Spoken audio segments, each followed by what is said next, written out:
anti COVID-19. Satgas Pemulihan Ekonomi Nasional.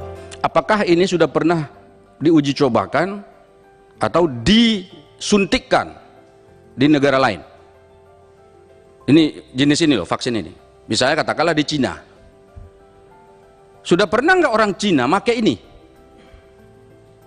Jangan di kita, mereka dagang ke kita, disuntikan ke kita. Itu sama dengan jual sepatu. Mereka nggak pakai, tapi kita dipakaikan di sini. Ini bukan sepatu, ini nyawa.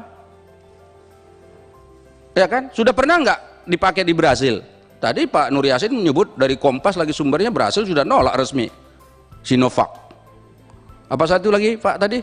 Brasil, Turki nolak. Ya kan? Kemudian kita sekarang mau pakai. Nah, kemudian yang berikutnya pertanyaannya adalah, ini seednya dari mana sebetulnya? Seed itu apa namanya itu? Sumber apa itu? Ya kalau peneliti ngerti maksudnya itu. Sumber vaksin itu apa, asalnya dari mana ini dibuat? Apakah orang Cina atau vaksin yang apa, virus yang ada di Cina dilemahkan, atau virus yang ada di Indonesia sudah ketemu di Bandung terus dibawa ke Cina diproduksi jadi vaksin?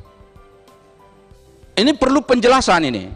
Vaksin yang belum terbukti ya efektivitasnya, ya termasuk kita di tanah air juga masih melaksanakan uji klinis tahap 3, kok berani-beraninya diberikan pada tenaga kesehatan gitu.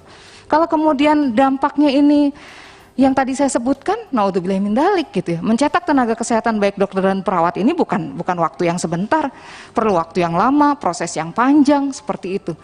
Sehingga hal-hal seperti ini seharusnya bisa dijelaskan oleh pemerintah, begitu ya. Saya seringkali mendapatkan tanggapan sinis dari masyarakat yang apatis. Ya kalau memang belum pasti keamanannya, efektivitasnya, kebermanfaatannya, ya yang bikin keputusan aja duluan yang disuntik gitu. Nanti kalau hasilnya bagus baru rakyat. Sejumlah fraksi mempertanyakan uji klinis vaksin tersebut. Menkes menjelaskan pemerintah menganggarkan biaya sebesar 638 miliar untuk 3 juta vaksin Sinovac yang datang secara 2 tahap. Tahap pertama sebanyak 1,2 juta, lalu 1,8 juta pada tahap berikutnya. 3 juta dosis vaksin tahap awal berdasarkan tahapan ketersediaan telah tiba di Indonesia pada tanggal 6 Desember 2020 sebanyak 1,2 juta dosis. Kita harapkan bisa kita suntikkan nanti bersama-sama setelah 1,8 juta dosis datang, menunggu emergency use authorization dari Badan POM pemberian vaksinasi tersebut. Ini kan pengadaan vaksin belum mendapat emergency use authorization dari Badan POM, jelasnya. Tetapi anehnya, barangnya sudah ada di Indonesia, udah dibeli. DP-nya berapa coba? 80%. Nanti soal DP mau saya tanya lagi tuh, berapa sih DP itu?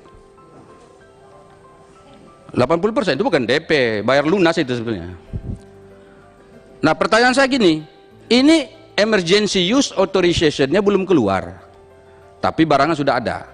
Pertanyaan krusialnya adalah, jika nanti ternyata Badan POM memutuskan ini tidak layak, atau katakanlah tidak mau mengeluarkan emergency use authorization, ini barang mau diapakan?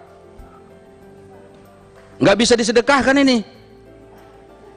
Ya nggak kan, kalau barang yang lain tuh udahlah nggak bisa pakai, udahlah sedekahin aja sama orang yang bisa pakai. Ini nggak bisa, orang nggak dia